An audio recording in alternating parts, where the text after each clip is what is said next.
ಬಿಹಾರ ಚುನಾವಣೆ ಫಲಿತಾಂಶ ಪ್ರಕಟವಾಗುತ್ತಿದ್ದಂತೆ ಸಿಎಂ ಸಿದ್ದರಾಮಯ್ಯರ ಆತ್ಮವಿಶ್ವಾಸ ಹೆಚ್ಚಾಗಿದೆ. ಬಿಜೆಪಿ ಜೆಡಿಎಸ್ ಸಂಸದರು ರಾಜ್ಯಕ್ಕೆ ಕೇಂದ್ರದಿಂದ ಆಗುತ್ತಿರುವ ಅನ್ಯಾಯದ ಬಗ್ಗೆ ಬಾಯಿಯನ್ನೇ ಬಿಡುತ್ತಿಲ್ಲ.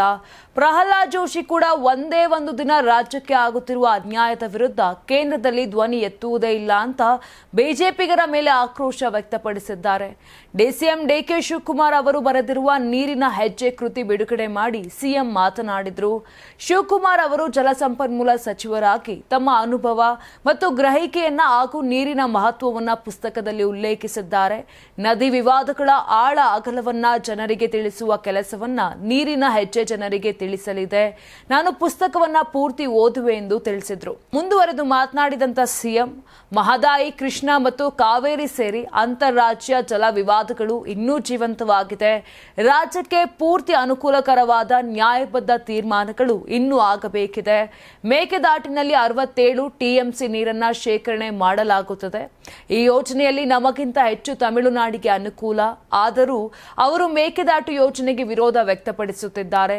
ತಮಿಳುನಾಡು ಸರ್ಕಾರ ಕೇವಲ ರಾಜಕೀಯ ಕಾರಣಕ್ಕೆ ವಿರೋಧ ವ್ಯಕ್ತಪಡಿಸುತ್ತಿದೆ.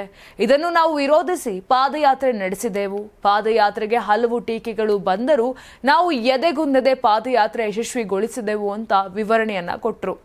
ಮತ್ತೊಂದು ಕಡೆ ಕೃಷ್ಣಾ ನದಿ ನೀರಿನ ವಿವಾದದಲ್ಲೂ ಕೇಂದ್ರ ಸರ್ಕಾರ ಗೆಜೆಟ್ ನೋಟಿಫಿಕೇಶನ್ ಮಾಡಿಲ್ಲ.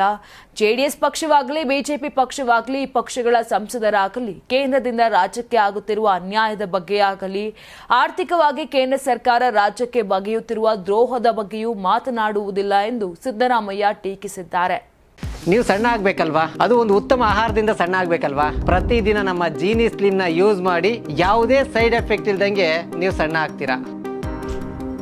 ನಿಮಗೆ ಮಾಧ್ಯಮದಲ್ಲಿ ಕೆಲಸ ಮಾಡುವ ಆಸಕ್ತಿ ಇದೆಯಾ? ಹಾಗಾದ್ರೆ ಕರ್ನಾಟಕ ಟಿವಿ ಡಿಜಿಟಲ್ ಮೀಡಿಯಾದಲ್ಲಿದೆ ನಿಮಗೆ ಒಳ್ಳೆಯ ಅವಕಾಶ. ಆಯ್ಕೆಯಾದವರಿಗೆ ಉಚಿತ ತರಬೇತಿ ಕೊಡ್ತೀವಿ. ತರಬೇತಿ ನಂತರ ಕೆಲಸ ಮಾಡುವ ಅವಕಾಶನೂ ಕೊಡ್ತೀವಿ. ಈ ಕೂಡಲೇ ನಿಮ್ಮ ಮಾಹಿತಿಯನ್ನ ಮೇಲ್ ಮಾಡಿ.